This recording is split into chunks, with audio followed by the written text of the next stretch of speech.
Africa, and we're looking at some females who are doing some extraordinary things to better the lives of this country. Tunusha Naidu took it upon herself to help bridge the gap between disabled and able-bodied people.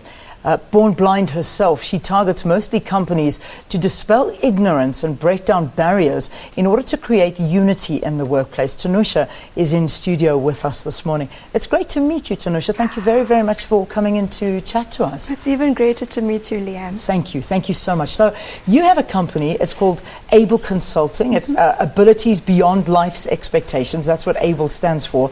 And it does exactly what's mentioned in the intro. So what personal experiences did you go through in this space and implement, obviously, this into your business?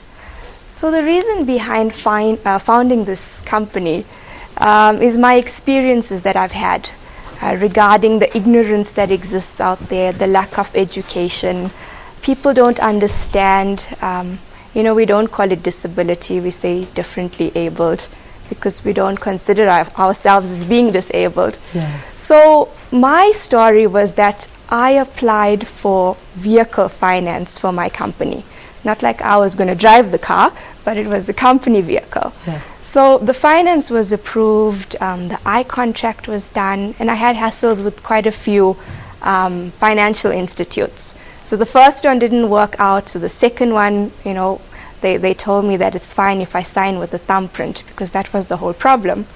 But then when the deal went through and I signed the I-contract online, the assistant, the consultant rather, when I explained to her that I need to sign with a thumbprint, she sent me this really nasty mail saying that you need a doctor's note to prove that you are medically incapacitated. Wow. So that's the word that she used, and I was stunned because I know myself as being energetic and full of life, and here's somebody telling me that you are incapacitated. And to me, incapacitated means like comatose. Absolutely, or, lying in a bed on you're life lying support. in a bed on life support, and Yeah. I'm thinking, why do I need a doctor's note to prove that I'm lying on life support when I'm perfectly able? And I did have a job at that time. I was working, and then I realized, this can't go on. There are other people out there who are experiencing, similar challenges, but they're not going to be speaking out. I speak out. And I took it upon myself to start this company and try and bridge these gaps, because education needs to be done. And the vision statement for the company is, through a process of integration, inspiration, and education. Wow. Because those three points are really key in achieving what I want to do with the company. And I can imagine as well is that, it's the education of, let's say, disabled parents and able-bodied parents to talk to their children as you're growing up and create awareness and avoid this ignorance that you're talking about when you do get into the workforce, and believe that you can do as well, if not better, than anybody that is perhaps able-bodied, and vice versa. If you are able-bodied growing up, realizing that just because somebody has a disability doesn't make them any more capable or less capable than you and I. So I suppose it does lie in education as well. Education is so important, and with childhood, parents educate your kids from the time they're little. I was lucky enough to go to a mainstream primary school. So there was this integration between me and my fellow learners. So they understood me and I understood them. So the 200 or 300 or 400 kids that were there all understood what it's like to have a friend who's blind, and vice versa. Yeah. If I had attended a school which was solely for blind kids, what would I have learned about kids who can see?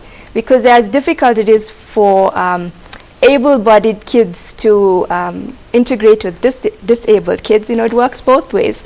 It's just as scary for disabled kids to learn about kids who are abled. Absolutely. So I think parents need to teach their children about kids who are blind. Let your kids play with them. Kids who are deaf, expose them to different kinds of children from different backgrounds.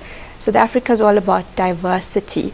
So diversity doesn't only apply to religion and culture.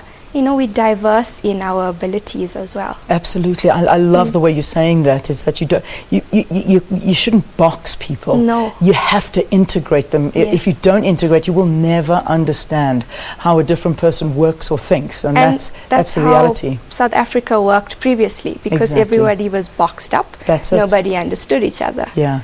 Before I let you go, I have to get this information from you. You're having a launch breakfast in Johannesburg on Friday. What's that all about? Okay, so this launch is going to take place at the St. Vincent School for the Deaf from 9:30 a.m. till 11:30. I am actually from Durban, but I'm extending to Johannesburg as well. So I'd like ABLE to be a national company. So wherever my services are required all over the country, I'll be there.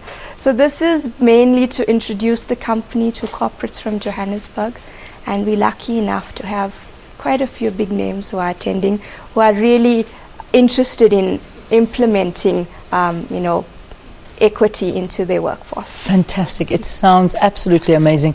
Tunusha, you should be proud of yourself. Tunusha Naidu, the founder of ABLE Consulting, the launch happening in Johannesburg at St. Vincent School for the Deaf, which is absolutely a beautiful school. We had to spend some time with them at that CEO sleep out that I was participating in, and there were some of the students that were participating in it, and it was wonderful to be with them. It really, really was.